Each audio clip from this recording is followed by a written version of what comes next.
Part 1. Success begins in the mind. Success is a state of mind. If you want success, start thinking of yourself as a success. Dr. Joyce Brothers. Lesson 1. Your attitude is your window to the world. Better keep yourself clean and bright. You are the window through which you must see the world. George Bernard Shaw. It was just after 1 p.m. and Sarah was getting hungry. She had put in a few productive hours of work at her desk and decided to get a bite to eat at a nearby coffee shop. A few minutes later, Sam walked into the coffee shop. He, too, was on his lunch break. Sam sat down at a table a few feet away from Sarah. The same waitress served Sarah and Sam that afternoon. Each customer waited about the same amount of time before the waitress took the order. Each of them received their meal around the same time. Each of them was served well-prepared, wholesome food. And each waited the same amount of time for the waitress to deliver the check. But that's where the similarities ended. Sarah had walked into the coffee shop with a smile, a spring in her step and a very positive outlook on the world. It was plain for everyone to see. Her body language and her POS tour reflected her optimism. Sarah had a delightful lunch, exchanged some pleasant conversation with the waitress, and went back to work with a recharged battery. Sam, on the other hand, had entered the coffee shop with a scowl on his face. He looked like he'd been sucking on sour pickles all morning. He was hunched over and tense. His body language cried out, "Stay away from me." He was annoyed when the waitress didn't take his order immediately. He was annoyed at how long it took for his meal to arrive. He complained about the food, and was furious when he didn't get his check right away. Why did Sarah and Sam have such different experiences? In the coffee shop, remember that each was treated in exactly the same way. It comes down to this: Sarah sees the world with a positive attitude. Sam sees the world with a negative attitude. A definition of attitude: think of your attitude as the mental filter through which you experience the world. Some people see the world through the filter of optimism, the glass being half full, while others see life through a filter of pessimism, the glass being half empty. Let me give you some examples to explain the difference between a positive attitude and a negative attitude. The person with the negative attitude thinks, "I can't."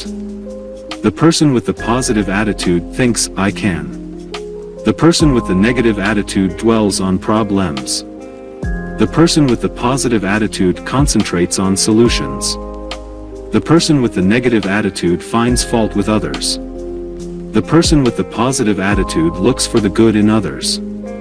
The person with the negative attitude focuses on what's missing. The person with the positive attitude counts his or her blessings. The person with the negative attitude sees limitations. The person with the positive attitude sees possibilities. I could go on and on with examples, but I'm sure you get the idea. When I talk to audiences about attitude, I often like to use word pictures. They help people to understand and remember what I said. Let me paint this picture for you. Your attitude is your window to the world. Everyone starts with a clean mental window. Let's take a few moments to discuss why I say that your attitude is your window to the world. We all start out in life with a good attitude, or, should I say, a clean mental window. Just watch young children. They're always laughing and giggling. They have a sunny disposition. They love to explore new things. Consider the attitude of a child who's learning to walk. When he stumbles and falls down, what does he do? I'll tell you what he doesn't do. He doesn't frown or blame the carpet. He doesn't point fingers at his mother or father for giving him lousy instructions. He doesn't quit. Oh, no. He smiles, gets up again and makes another attempt. And another. He keeps going for weeks and weeks with a positive attitude until he gets it right. His window is squeaky clean, and he feels like he can conquer the world. But as you know, there comes a point where life starts throwing some dirt at our windows. And here's what happens. Our windows get splattered by criticism from parents and teachers. Our windows get smudged by ridicule from peers.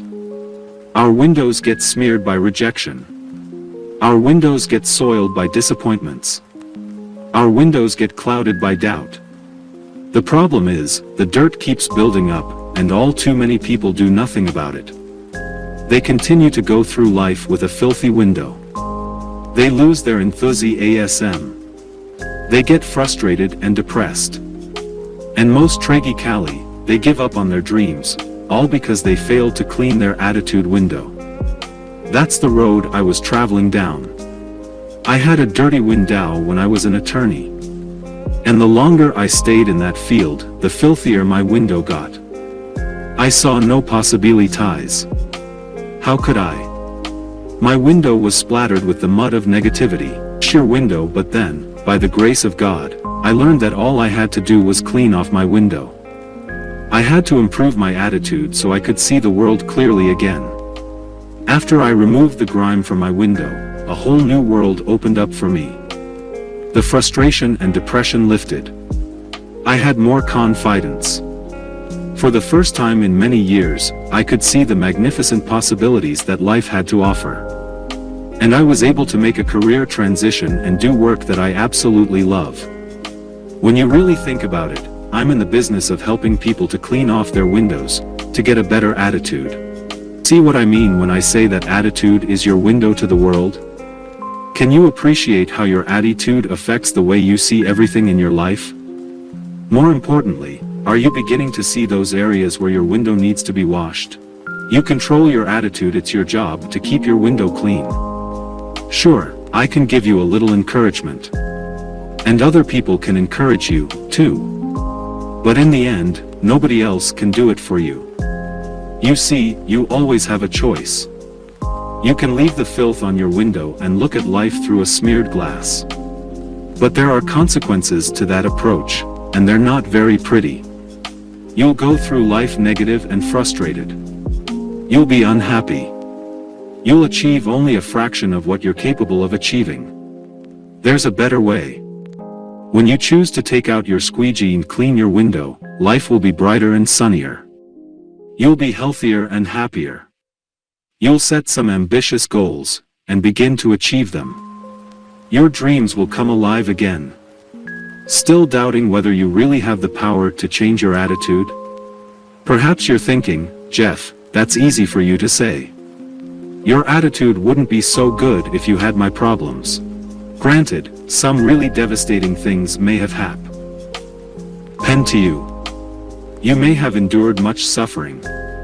Perhaps you're going through some tough times right now. But, even under the worst circumstances, I still contend that you have the power to choose your attitude. I'm not saying it's easy. But the fact remains, the choice is yours. Let me tell you about a man who is well qualified to speak on the subject of attitude. His name is Dr. Viktor Frankl, and he went through hell on earth, and managed not only to survive, but to inspire millions of people. You see, Viktor Frankl endured years of horror as a prisoner in the Nazi death camps. To make matters worse, his father, mother, brother and his wife died in camps or were killed in gas chambers. Every day, Frankl and the other prisoners suffered from hunger, cold and brutality. Can a person control his or her attitude in a situation like that? Here's what Dr. Frankl had to say about the importance of attitude in his best-selling book, Man's Search for Meaning. Everything can be taken from a man but one thing, the last of the human freedoms, to choose one's attitude in any given set of circumstances, to choose one's own way. Even though conditions such as lack of sleep, insufficient food and various mental stresses may suggest that the inmates were bound to react in certain ways, in the final analysis it becomes clear that the sort of person the prisoner became was the result of an inner decision, and not the result of camp influences alone. Now, if Dr. Frankl and the other prisoners had the ability to choose their attitudes in the face of such unspeakable suffering, who are we to claim that we cannot take control of our attitudes? As Hugh Downs has said, a happy person is not a person in a certain set of circumstances, but rather a person with a certain set of attitudes. That's a powerful statement, and it's the truth. When it's all said and done, you, and you alone, control your attitude. Attitude and success. Okay, let's say you clean off your window and develop a positive attitude. You're smiling. You sit home and think positive thoughts. Will that alone lead you to outrageous success and the realization of your fondest dreams? No, it won't, because there's more to success than just having a great attitude. To maximize your potential and achieve your goals, you need to apply certain time-honored principles of success that have helped millions of people to achieve extraordinary results. And they'll do the same for you. In the next 11 lessons of this book, I'll be taking you through these success principles, step by step. You'll learn about confronting your fears, overcoming adversity, harnessing the power of commitment, and much, much more. You'll get the information and inspiration you need to start living the life you've always dreamed about. Still, you may be wondering, what do these success principles have to do with attitude? In a word, everything. That's why I say attitude is everything. Without a positive attitude, you can't activate the other principles. Your success in life begins and ends with your attitude. It's only when you clean your attitude window that the other success principles can shine through. If your window is smudged, only a fraction of the light of these principles can get through. Your success is limited, or even blocked. But when you learn to keep your attitude window clear, the light comes pouring in, and you can use these empowering principles to earn more money, have more satisfying relationships, increase your spiritual awareness, and reach your full potential. When you combine a positive attitude with the other success principles, you become unstoppable. Lesson 2. You're a human magnet. Whether you think you can, or think you can't, you're right. Henry Ford. What's the key to success? Why do some people succeed while others fail? Earl Nightingale, the great success writer, broadcaster, and speaker, addressed this issue in his famous recorded message entitled The Strangest Secret. In this program, he identified the key to success in just 6 words. Of course, he went on to explain it in more detail, but the founder tie-in of his success secret is only 6 words. You'd like to know the 6 words, wouldn't you?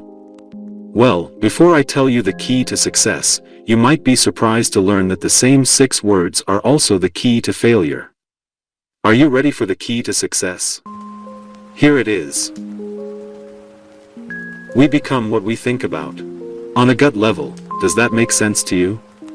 In his research on the subject, Nightingale found that all of the great writers, philosophers, and religious leaders have agreed that our thoughts determine our actions. Here are the observations of a few great thinkers on this very point. Napoleon Hill said, "What the mind can conceive and believe, the mind can achieve." The Bible contains numerous references to thinking, including these, "According to your faith be it unto you." Matthew 9 verse 29, "As a man thinketh in his heart, so is he." Proverbs 23 verse 7, "If you can believe, all things are possible." Mark 9 verse 23, Ralph Waldo Emerson put it this way, "A man is what he thinks about all day long." Robert Collier offered this insight, "There is nothing on earth you cannot have, once you have mentally accepted the fact that you can have it." And finally, there are the well-known words of Henry Ford, who said, "Whether you think you can, or think you can't, you're right." How this principle works, let's examine this concept a little further, that we become what we think about. Here's how it works. If you constantly think about a particular goal, then you'll take steps to move toward that goal. Let's say that someone, whom we'll call Fred, thinks he's capable of earning $30,000 per year. Like a human magnet, Fred will attract those employment opportunities that will move him in that direction. As long as Fred clings to that thought, he'll reach his goal of earning $30,000 per year. Now, what if Fred begins to think, "Hey, I'd like to earn more money to meet the growing needs of my family. I want to earn $50,000. Will Fred's income increase? It depends. Just how strong is Fred's belief that he can earn $50,000? It's quite possible that Fred would like to earn $50,000, but he doesn't believe that he's really capable of earning that amount. In that case, Fred will not reach his income goal of $50,000. If, on the other hand, Fred continually thinks about earning the higher income, and believes in his ability to achieve that goal, he will, in fact, increase his income to $50,000. As you might expect, this concept is not limited to monetary goals. Suppose you're shooting a round of 95 on the golf course right now. By concentrating on bringing that score down to 85, and by truly believing in your ability to do so, you'll begin to take steps to move toward that goal. You may take lessons. You may practice more. But in the end, you'll bring your score down and reach your objective. Dominant thoughts rule the day. The idea that we become what we think about has also been expressed as the law of dominant thought. This means that there's a power within each of us that propels us in the direction of our current dominant thoughts. The key word here is dominant. You can't expect positive results when you spend 10 seconds a day thinking positively, and the remaining 16 waking hours dwelling on negative outcomes. Here's the bottom line. A little positive thinking doesn't produce positive results. Just like a little bit of a diet doesn't work. It's like trying to lose weight by eating a healthy, low-calorie breakfast, and then pigging out on cake and ice cream for the rest of the day. The same is true of exercise. You can't do a few minutes of exercise once a week and expect to be physically fit. Look at positive thinking in the same way. A little bit just doesn't get the job done. Instead, you must take control of your mental activity and think positively throughout each and every day until it becomes a habit. Remember, it has to be your dominant thought pattern. Take a moment to consider your dominant thoughts in the major areas of your life. Are they serving you or holding you back? Attitude adjustment leads to real estate ownership. Let me share a personal example to demonstrate the power of our thoughts. In the 1970s and early 1980s, I observed many people in my area, Long Island, New York, who were making a lot of money by purchasing homes for investment purposes and renting them out. The homes were appreciating in value considerably each year. Sure, there were the usual headaches of having to deal with tenant problems, but the return these investors were getting was incredible. Well, I kept thinking that I should start buying some investment homes. But I never took any action because I continued to doubt myself. My thinking was dominated by all of the things that could go wrong. Simply put, I had a lousy attitude. And with a negative attitude, is it any wonder that I never took the first step? However, after I started reading books and listening to tapes on the power of attitude and belief, I decided to change my attitude about real estate investment. In the summer of 1986, I decided that, before the end of that year, I would purchase 2 investment homes. This time, I wasn't going to allow any negative thoughts to creep into my mind. For 6 months, I focused my thinking on one thing: owning 2 investment homes. I wrote down my goals several times each day and referred to them often. I believed, at the deepest level of my being, that I'd own 2 homes before the end of the year. In the evenings and on weekends, I went with real estate agents to look at homes. I personally visited about 100 homes and researched hundreds of others. In the fall of 1986, I purchased an investment property. What a great feeling of accomplishment, to do something that I wouldn't allow myself to do before. But I still had work to do. And on December 29th, just 2 days before the end of the year, I reached my goal and bought the SEC-owned investment home. As I look back at why I was able to purchase the real estate in 1986, while I couldn't do it in the years before then, the answer is clear. In 1986, I believed that I could do it. I had an unshakable positive attitude that propelled me forward to reach my goal. This entire experience was tremendously valuable to me. In fact, it was priceless, because it taught me that you can achieve your goal when you believe in yourself and keep your thoughts focused on the positive. Attitude versus Action. I've been talking a lot about thinking, and you might be wondering where action fits into this process. It's true that you don't get results without action, but recognize that thought precedes action. I always knew the actions that I'd have to take to buy those investment properties, contact realtors, visit properties, review newspaper listings, and so on. But I never took the first step as long as I had a negative attitude. The instant I changed my attitude, I felt compelled to take action, and nothing was going to stop me. That's why a positive belief system is the starting point for the achievement of any goal. When your dominant belief is that you can achieve your goal, you begin taking the actions necessary to move in that direction. Your circumstances reflect what you've been thinking about. Face this fact: your beliefs brought you to where you are today, and your thinking from this point forward will take you to where you'll be in the future. In fact, your results in every area of your life reflect your deeply held thoughts about yourself. Consider your finances. What are your beliefs in this area? Are you constantly thinking about not having enough money? Dwell on that thought, a lack of funds, and you block the flow of money to you. And then, there's the matter of relationships. If you think that you don't deserve much, you attract friends and partners into your life who won't treat you very well. I'll bet you know someone who always seems to go out with the wrong person. In fact, the last 29 people they've gone out with were wrong for them. Do you think this is a mere coincidence? Oh, no. There is a deeply held belief inside that individual that attracts these people into his or her life. And whether we're talking about finances, relationships, or careers, the fact remains: if your thoughts don't change, your results won't change. Change your thinking. Fortunately, there's exciting news. You can change your thoughts, thereby changing your results. Here's how. For starters, become aware of what you say to yourself all day. Each of us has an internal voice. In other words, we talk to ourselves. Too often, however, what we say is negative, critical, and self-limiting. Perhaps you find yourself thinking, "I can't do this," or "I always mess things up." These thoughts work against you. Instead, repeat to yourself that you can and will accomplish your goal. As we'll discuss more fully in part 2 of this book, it's also important to become aware of the words you use on a regular basis. For example, do you put yourself down or talk about the things you could never have or achieve?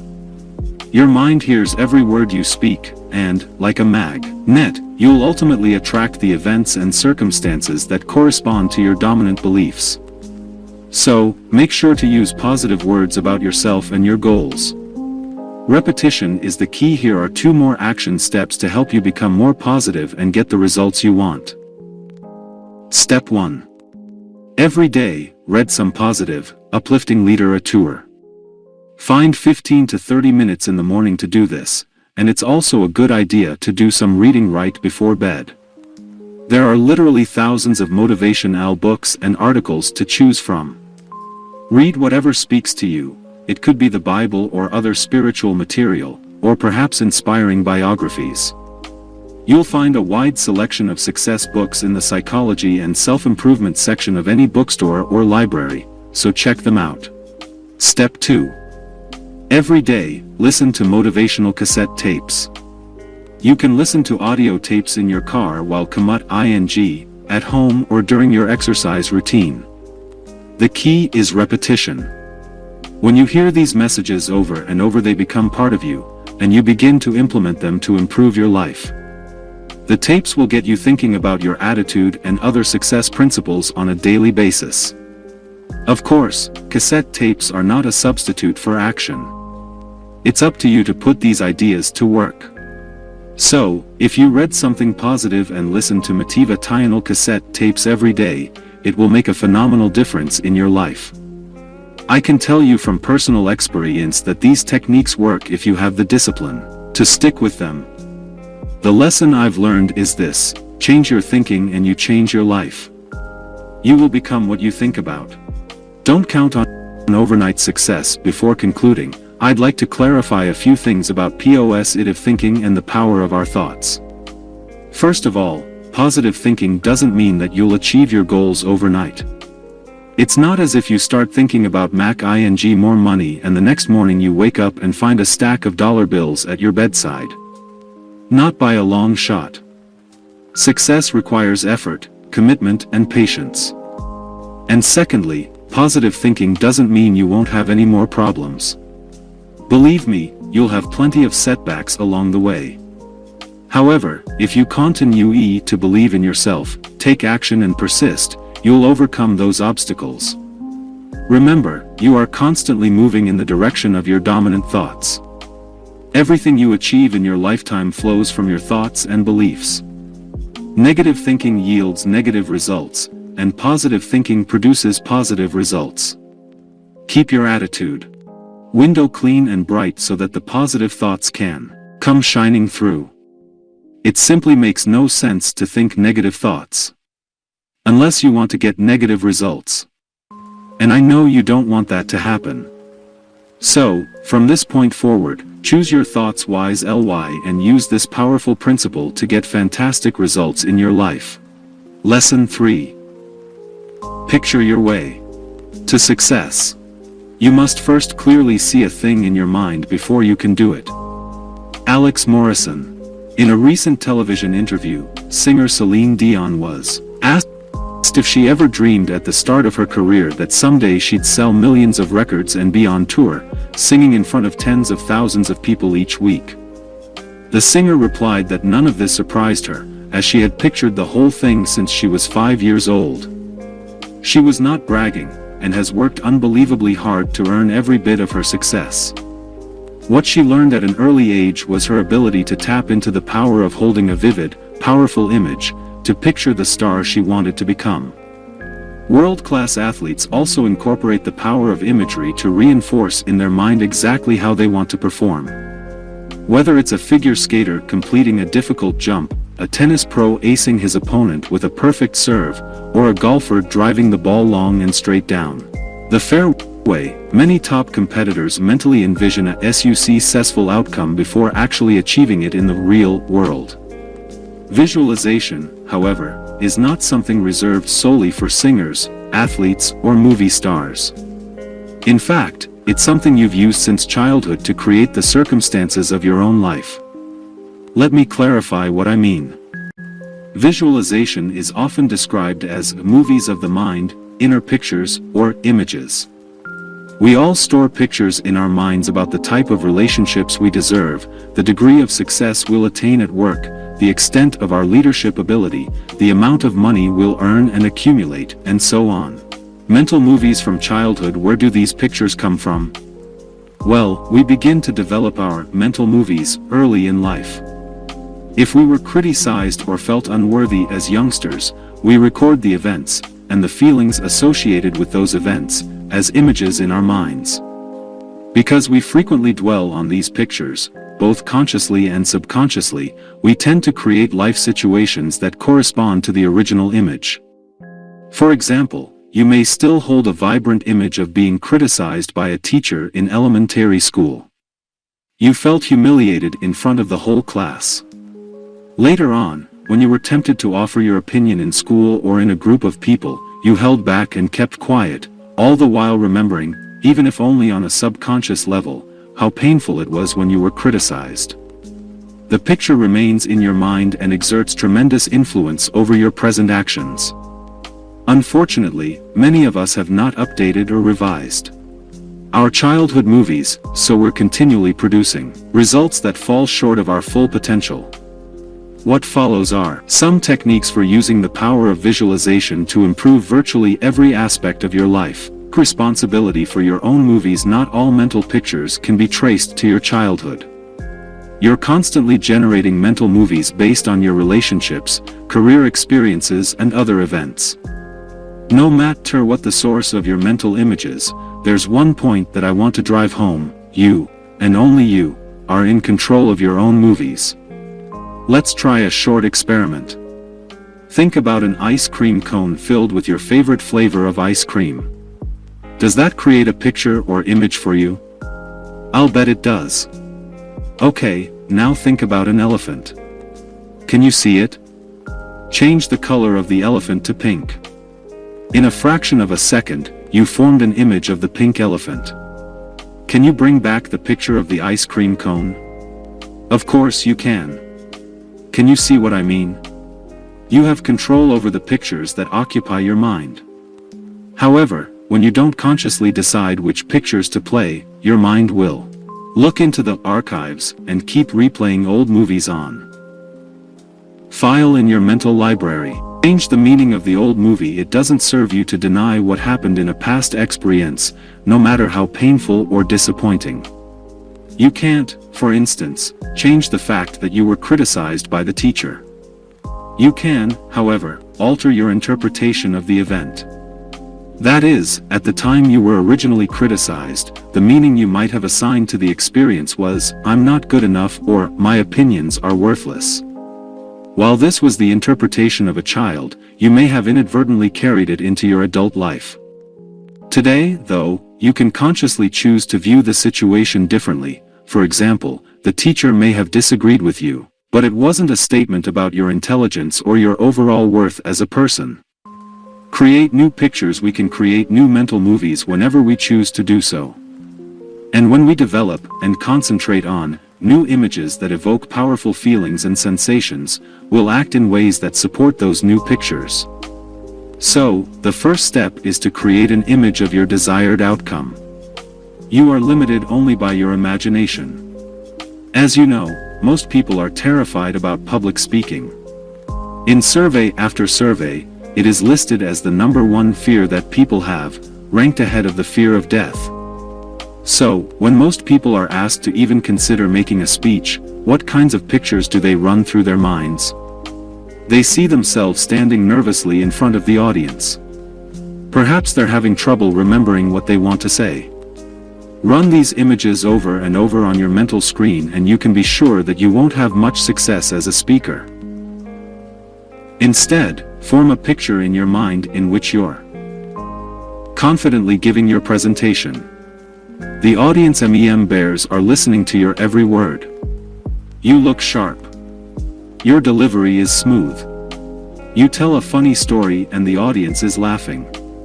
At the end, you get a warm round of applause. People come up afterward to congratulate you. Do you see how these kinds of mental images can help you to become a better speaker? Recognize, however, that the pictures in your mind are not fulfilled overnight. But, by being patient and by persistently focusing on these mental images, you'll automatically start acting in ways that support your vision. Picture your way to sales success. If you're involved in selling any product or service, it's vital that you see yourself succeeding on a consistent basis. If you're not getting the results you want, there's no question that you're holding on to pictures of sales mediocrity, or sales disappointment, as opposed to sales success. Right now, think about your next meeting with a prospect. In your mind, how do you see the encounter? Are you confident and persuasive? Are you enthusiastically explaining the benefits of what you're offering? Is the prospect receptive and interested in what you're saying? Can you vividly see a successful outcome to your meeting? Remember that you're the producer, director, script writer, lighting coordinator, costume designer and casting director of your own mental movies. You get to choose how they turn out. By mentally rehearsing and running successful outcomes through your mind, you're paving the way for success in your sales career. Of course, if you currently run images through your mind where the prospect rejects your ideas and has no interest in your presentation, you'll attain very limited success from your sales efforts. You'll attract those people and those situations that correspond to your negative images. Relax and involve your senses. What's the best method to use when concentrating on your new images? It's been proven that your mind is most receptive to visualization when you're calm and not thinking about a lot of things simultaneously. So, sit down in a comfortable chair at home, close your eyes and do some deep breathing exercises to clear your mind and relax your body.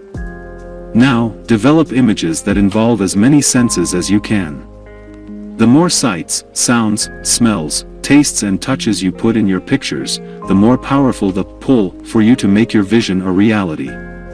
Here's an example. Let's say you've always dreamed of owning a beachfront house in the Caribbean. Picture the white and peach-colored house. See the green palm trees slowly swaying in the gentle breeze. Smell the salt air. Feel the warm sand between your toes. Feel the sunshine on your face. Isn't this paradise?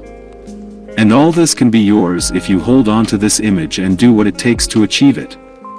Also, remember that those images associated with strong emotions have even more power, so be sure to add positive feelings to your vision. For instance, when visualizing your ideal job, combine the vivid mental picture and the physical senses with the terrific emotions of pride and satisfaction you'll have working in that new position. Finally, don't be concerned with the quality of your images at the outset. Some people can create lively color pictures while others have trouble getting anything more than a fuzzy image. It's also possible you may only be able to get a particular feeling at the beginning as opposed to a clear image. In any case, don't worry about it. Do the best you can. And don't compare yourself to anyone else. Your images will become sharper over time. The key is to spend several minutes each day running these new movies in your mind. Write a check to yourself. It's extremely powerful to formulate images of successful outcomes, and to run them through your mind. But, there's another technique you can use to accelerate your success. You can create visual aids to move you toward what you want. In 1990, while he was still relatively unknown, comedian Jim Carrey wrote a check to himself for $10 million for acting services rendered. The check was post-dated Thanksgiving 1995. As Carrey explained, it wasn't about money. He knew that if he was making that much, he'd be working with the best people on the best material. Carrey earned about $800,000 for his work in Ace Ventura and The Mask. Then, in late 1994, he was paid $7 million for his role in Dumb and Dumber.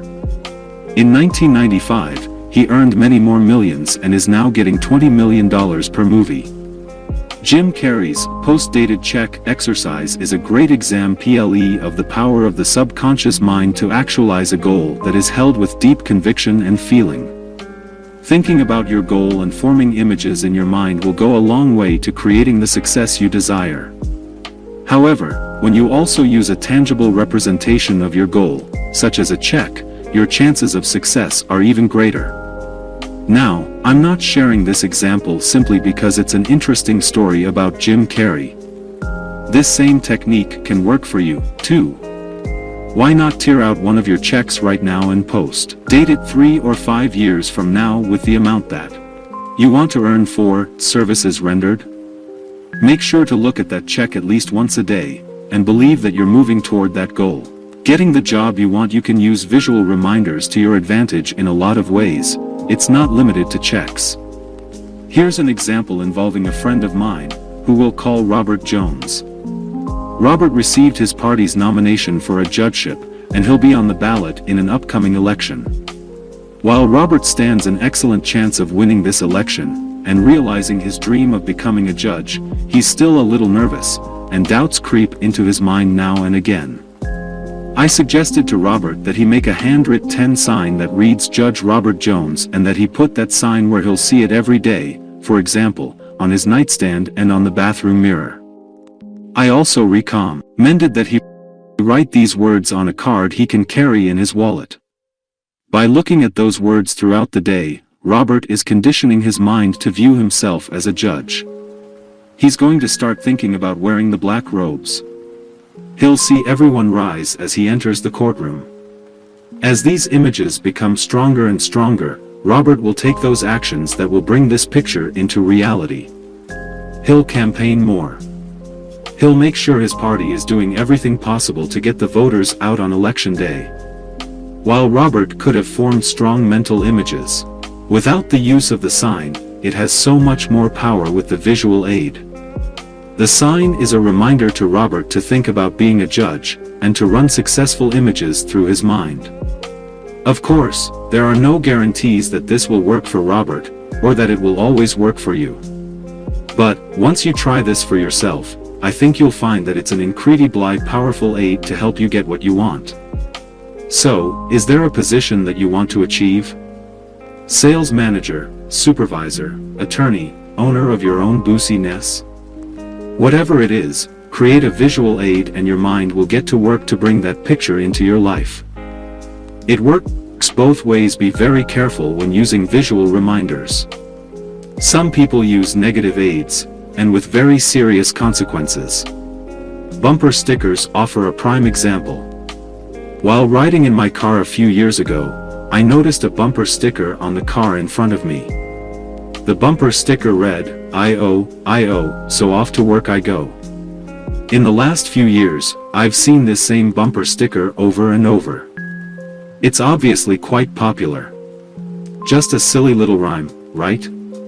A harmless joke. Wrong. There's nothing funny or harmless about this message. When you put something like that on your car, you are programming your mind to keep you in debt. Think about someone who puts this bumper sticker on her car. We'll call her Alice. Every morning, Alice steps outside to greet the day and sees the statement, I-O. When it's time to leave work, she goes back to her car and sees, I-O. This idea will become embedded in her subconscious mind. She'll form mental pictures associated with being in debt. And, if you recall lesson 2, Alice will always attract what she thinks about most. In this case, she will attract lots and lots of debt. If you ask Alice why she never has enough money, she'll say that she has bad luck.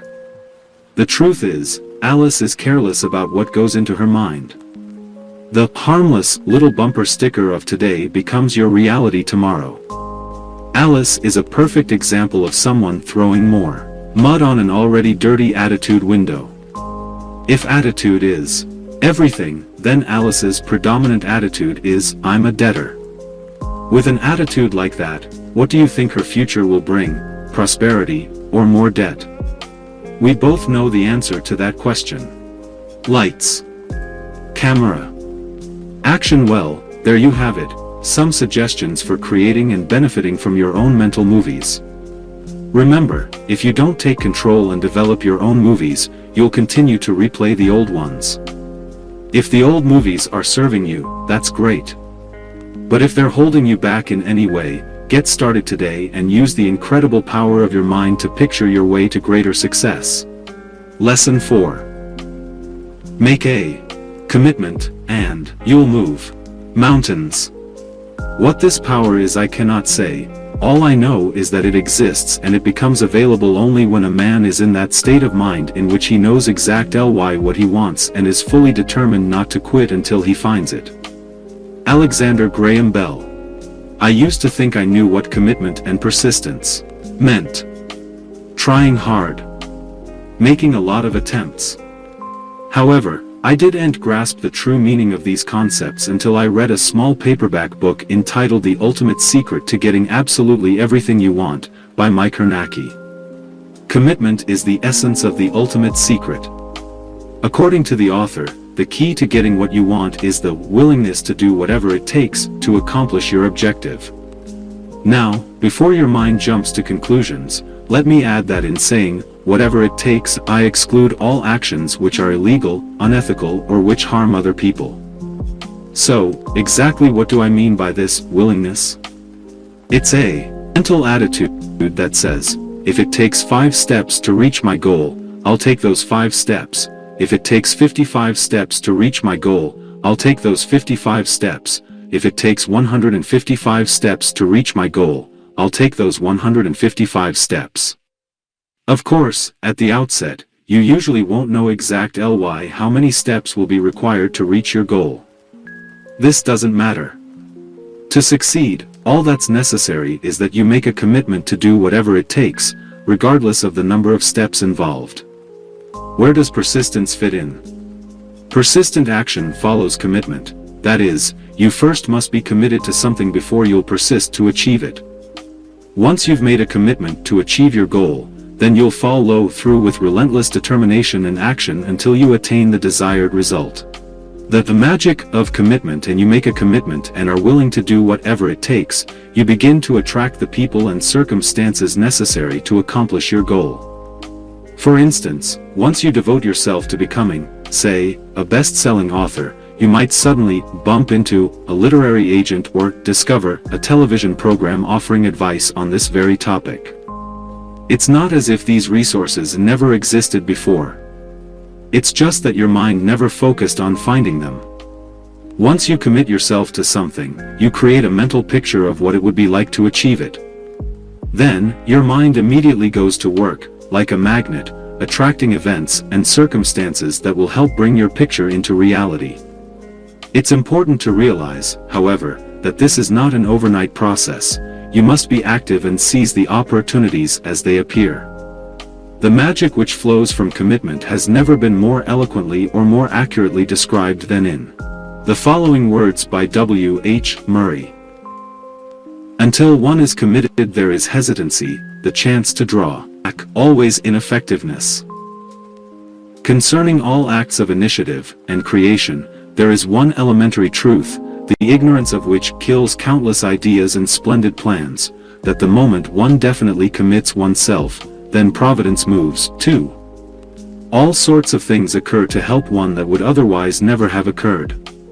A whole stream of events issues from the decision, raising in one's favor all manner of unforeseen incidents and meetings and material assistance, which no man could have dreamt would have come his way. Doors will open. Here's another miraculous feature of the power of commitment. You don't have to know at the outset how to achieve your goal. Sure, you'll be better off if you have a plan of attack, but it's not essential that every step be mapped out in advance. In fact, when you have the willingness to do whatever it takes, the right steps are often suddenly revealed to you. You'll meet people you never could have planned to meet. Doors will unexpectedly open for you. It might seem like luck or good fortune is smiling on you. In truth, you'll have created these positive events by making a commitment and, thus, instructing your mind to look for them. Here's an example of how a door unexpectedly opened for me. In 1989, I started writing motivational articles. I'd learned about the power of a positive attitude and the other success principles, and I was committed to sharing this information with others who could benefit from it. But I had no idea where to start. Do I send my articles to news papers, submit them to magazines, write my own book? The first thing I did was submit an article to a local newsletter for people involved in training and human resources. That article was printed in the summer of 1990. A few months later, I got a phone call from a gentleman named Stuart Kamen, a freelance writer who also worked with businesses to produce newsletters. Stuart said he'd seen my article while visiting the home of his best friend, and was very impressed with it. Then he asked me, "Have you ever thought of writing a newsletter?" Quite frankly, I hadn't thought of doing my own newsletter. We arranged a meet and Stuart explained how we could work together to produce a newsletter that would make these self-development concepts available to thousands of people. About 1 month later, the first issue of Attitude is Everything newsletter was published.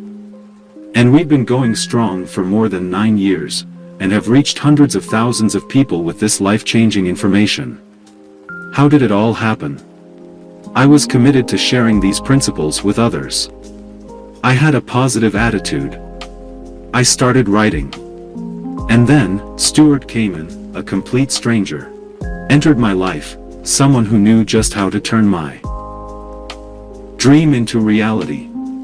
Ah, the magic of commitment. A word of caution before you get too excited about waltzing easily toward your goals. I caution you. Even with a commitment, everything won't be rosy on your path. Life will test you to see how serious you are about achieving your objective. Obstacles will arise.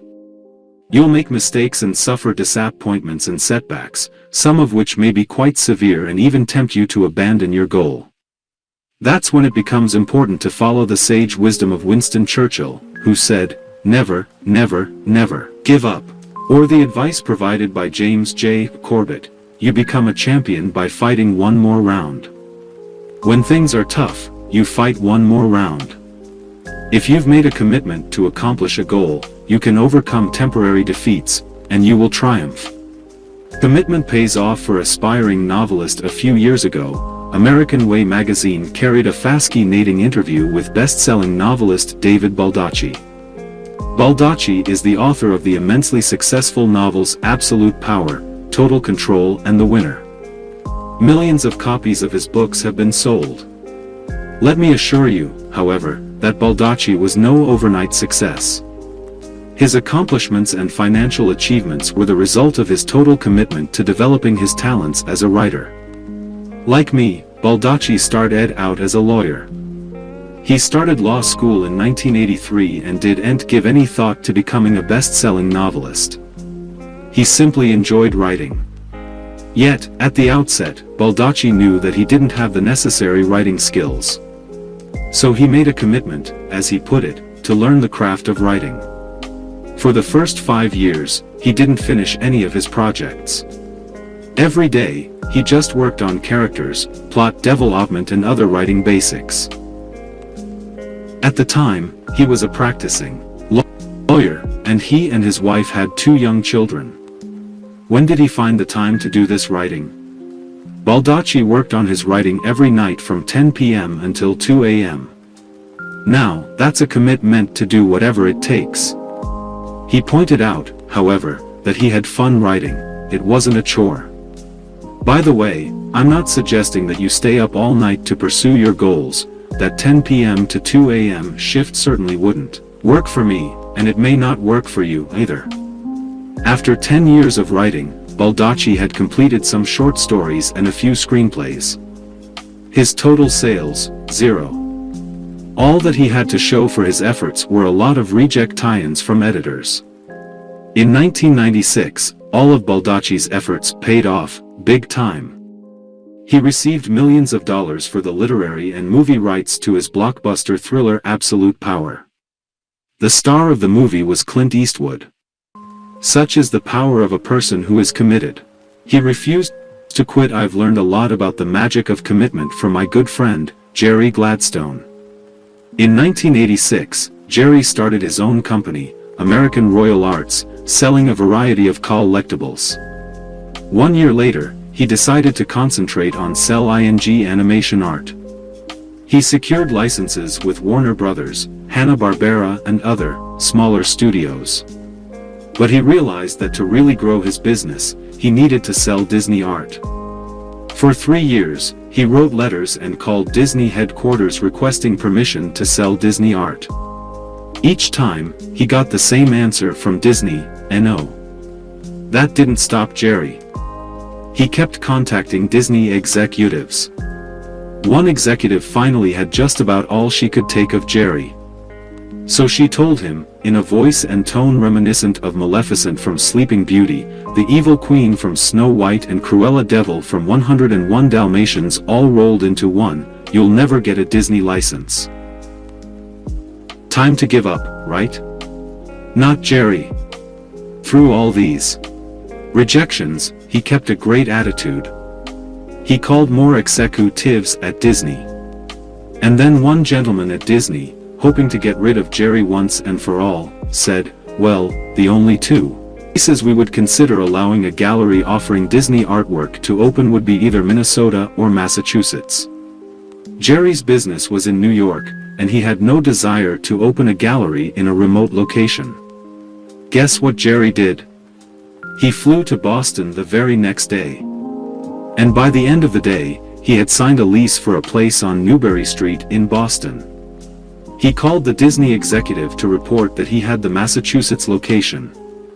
They both had a good laugh. And then the executive said to Jerry, if you had the courage to go up to Boston the next day and open a place just like that, we have to put you on the Disney program. Within a few weeks, Jerry opened the Boston Gallery featuring the Disney line. Within a year, he was given permission to market the Disney line through his New York store. Jerry has now done business with Disney for 10 years. He has sold millions of dollars of Disney art and is the largest volume Disney animation art dealer in the world. Talk about commitment, talk about keeping a good attitude in the face of rejection. Jerry was going to get the Disney license no matter what it took. Just ask Jerry, and he'll tell you, in a New York minute, that attitude is everything. As long as it takes, I'd like to share with you the story of Benjamin Roll, who lives in Newport Beach, California. In 1990, at the age of 67, Roll graduated from law school. Naturally, before he could start practicing law, he had to pass the California bar examination. On his first attempt at the examination, he failed. On his second attempt, he failed. And he failed the third time, the fourth time, the fifth time, the sixth time, the seventh time, the eighth time, the ninth time, the 10th time, the 11th time, the 12th time, and the 13th time. Let me add one important fact: the bar examination is given only twice each year. So, at the time of his 13th failed attempt, Roll was now 73 years old. Most people would have quit, but not Benjamin Roll. He took the exam for the 14th time, and he passed. In 1997, at the age of 74, Roll was admitted to practice law in the state of California.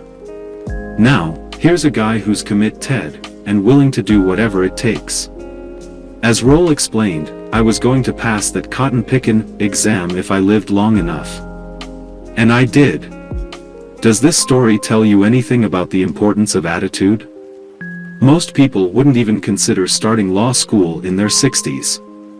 Yet, here's someone who not only enrolled in law school, but was willing to spend 6 years after graduation studying to pass the bar exam. Wow! Benjamin Roll's story is simply further proof that attitude is everything. Time to make a commitment now. Let's assume you have a goal in mind. The next case, tie-in to ask yourself is, am I willing to do whatever it takes to achieve this goal? If your answer is, I'll do just about anything, except that I won't do underscore, then frankly, you're not committed. And if you're not committed, it's likely that you'll be derailed and not achieve your objective. For instance, many people start a new business with this approach: I'll give it 6 months to prosper. If things don't work out after 6 months, I'll quit. This is not a mental attitude that leads to success. Where would novelist David Baldacci be if he had said, I'll try the writing for 1 year, and if I can't sell anything, I'll give it up? He'd have missed out on the opportunity to do what he loves, have financial independence, and live his dream. Now, I'm not suggesting that you just bowl ahead without a plan and hope for the best. Of course you should set timetables, deadlines and budgets so you stay on course and succeed as quickly as possible. But the reality is, despite your most careful plans, you don't know how long it will take to achieve your goal, and you can't foresee all. For attitude is everything. Lesson 5. Turn your problems into opportunities. Every adversity carries with it the seed of an equivalent or greater benefit. Napoleon Hill. When faced with problems or setbacks in your life, what is your immediate reaction? If you're like most people, your first impulse is to complain. Why did this have to happen to me? What am I going to do now? My plans are ruined. This response is only natural. However, after the initial disappointment wears off, you have a choice to make. You can either wallow in misery and dwell on the negative aspects of your situation, or you can find the benefit or lesson that the problem is offering. Yes, you'll probably face a period of uncertainty or struggle, but there's always a flip side to the difficulty. You see, a problem is often not a problem at all. It may actually be an opportunity. For instance, a problem may point out an adjustment you can make to improve certain conditions in your life. Without the problem, you never would have taken this positive action. For example, you probably know or have heard about someone who lost his or her job and then went on to start a successful business. Often, that person will tell you that if he or she hadn't been laid off, the new business would never have been started. What started as an adversity ended up as a golden opportunity. How about the times you were absolutely convinced that a particular job was perfect for you? You had a great interview and just couldn't wait for the offer. But the offer never came, someone else got the job. You were devastated. Days or months later a new job came along, and you realized that the first position was much less desirable than the one that came along later. The earlier rejection was, in fact, a blessing. Another example is the deal on the dream house, which falls through, only to be replaced by something even better. Reading the benefit, the New York Times printed an essay, "Is There Meaning to a Brain Tumor?" written by a 40-year-old woman named Sharon who was told that she had a large tumor behind her left eye. The tumor was surgically removed in a 6-hour operation. Fortunately, it was benign. Can you imagine someone finding a host of benefits in this frightening situation? According to Sharon, there have been many positives. Sharon was deeply touched by the outpouring of help and support the community gave to her and her family during this crisis. People in the community, some of whom were only acquaintances, provided evening meals for her husband and their children. Her friends made arrangements for her house to be cleaned. Sharon learned about the human capacity for kindness and for helping others in time of need. Having confronted the fragility of her own life, Sharon now says that she developed a more positive attitude and is eager to accomplish the goals she set while lying in her hospital bed. She also has developed a closer, more meaningful relationship with her brother and sister. As Sharon explained, it took a personal misfortune for her to see how good life can be. She has gained a new appreciation and zest for living by overcoming a trying and difficult experience. From tragedy to triumph, the road to success often travels through adversity. Just ask entrepreneur Dave Bruno. In the 1980s, Bruno worked his way up to national sales manager for a medical equipment company. He and his wife, Marlene, and their 3 young children lived in a lovely suburban home in Milwaukee. Things were looking good. But in 1984 Bruno lost his job. And several months later, while still out of work, Dave Bruno was driving home at night when his car veered off the road and crashed. He suffered massive injuries, including collapsed lungs, broken ribs, a bruised heart, a ruptured spleen and a lacerated liver. The doctors didn't know if he would live. Bruno himself thought he was going to die. After tenuously clinging to a life support system for 3 days, he was miraculously in the clear. Bruno felt like he'd been given a second chance. While recovering in the hospital, he started to think about what he would do with his life. Prior to the accident, and indeed for most of his life, he had collected motivational and inspirational quotes. He had learned as a youngster the amazing power quotations could hold, as his mother had a habit of strategically placing them throughout the house and on the refrigerator. They always lifted his spirits and provided direction. Suddenly, he had a flash of insight about what to do. He'd start a business to share these quotations with others, so they, too, could be inspired. But he didn't have a clue about how to do it. And after he got out of the hospital there was more bleak news. Because of astronomical medical bills and the inability to work, Bruno had to declare bankruptcy. He and his family lost their home and moved into a cramped apartment. Yet Bruno would not give up on his dream. He pushed onward, with a positive attitude and relentless determination. Over the next few years, he took jobs where he could learn about marketing and printing. He was always looking for a vehicle for his quotations. One day, an idea hit him like a ton of bricks. He'd print the quotations on credit card stock. Later that evening, he was watching TV and saw a commercial for a credit card company, New York's Gold Card. Even better, he thought. Print the quotes on metallic gold cards that people could take with them wherever they went. So, he created a series of quotations on topics such as attitude, leadership, persistence and courage. He called them Success Gold Cards. 5 years after leaving the hospital, Dave Bruno sold his first Success Gold Card. And, I'm happy to report that he's now sold more than 2 million of those cards. Dave Bruno turned a tragic accident into an incredible triumph. Business disappointment is blessing in disguise now. I don't want you to think that this principle only applies to tragedies, because nothing could be further from the truth. I'd like to share a business example that reinforced my faith in this concept. In March of 1991, after an exhaustive search, I selected a company to screen print my "Attitude is Everything" t-shirts. In late June, I committed myself to a local and national advertising campaign to market these shirts. A serious issue developed in early July. Instead of filling an order in 2 weeks, as originally promised, the screen printer didn't fill the order for more than 5 weeks. This was unacceptable, and I decided to find another screen printer. But I'd already established my pricing and delivery terms based on discussions with the original printer. This was a major problem, right? What if I couldn't find another company to deliver a product of equal quality at or near the same price? Well, rather than get depressed and curse my rotten luck, I immediately set out to get another, better printer.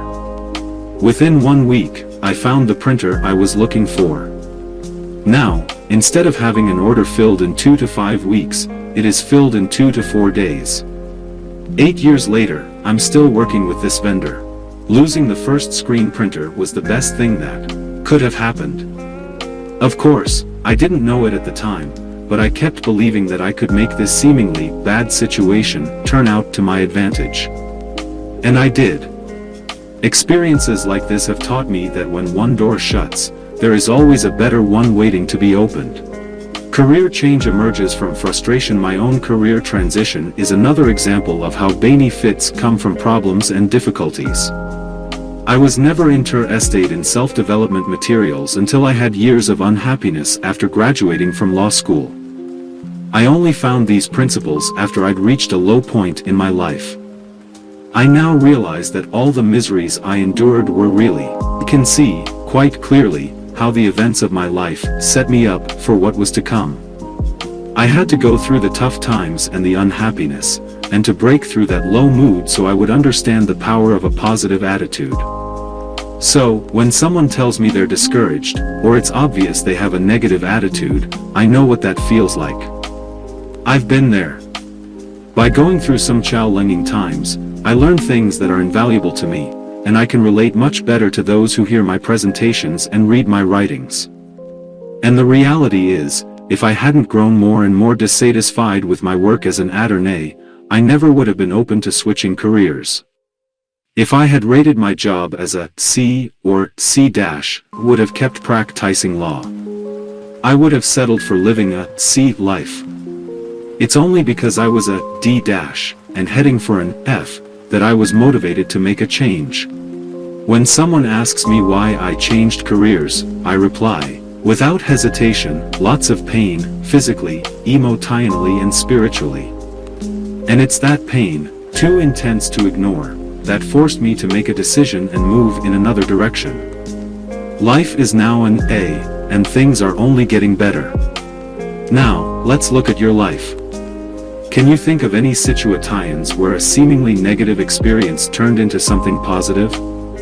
Maybe you were dismissed from a job, and then landed a better position. Or, perhaps you had a health problem and it caused you to change your diet or to start exercising regularly. Carefully review the difficulties and setbacks you faced, and identify the benefits and lessons that came out of these experiences. The positives are there, if you look for them. How adversity serves us at this point. Let's examine 7 ways in which adversity can serve us. 1. Adversity gives us perspective. Once you've recovered from a life-threatening illness, a flat tire or a leaky roof doesn't seem so troubling anymore. You're able to rise above the petty annoyances of daily living and focus your attention on the truly important things in your life. 2. Adversity teaches us to be grateful. Through problems and difficulties, especially those which involve loss or deprivation, you develop a deeper appreciation for many aspects of your life. It's trite but true, you don't usually appreciate something until it's taken away from you. When you have no hot water, you suddenly value hot water. Not until you're sick do you cherish good health.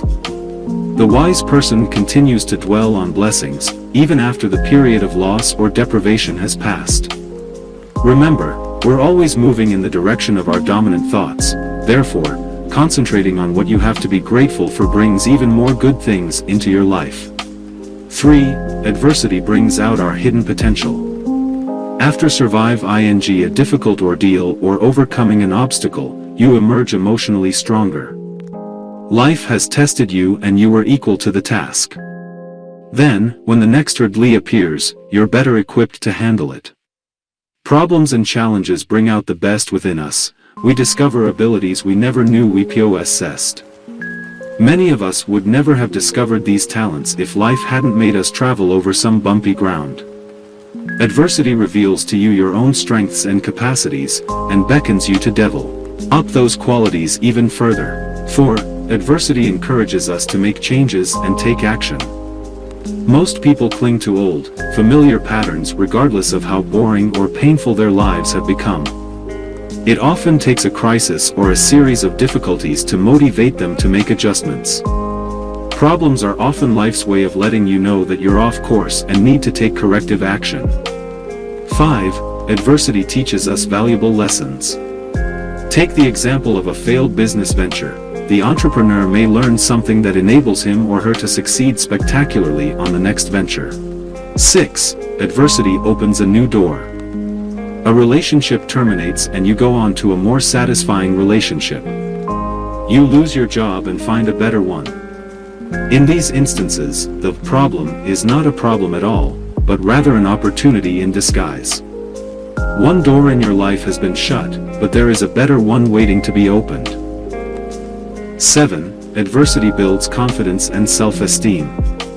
When you muster all of your courage and determination to overcome an obstacle, you feel competent and gain confidence.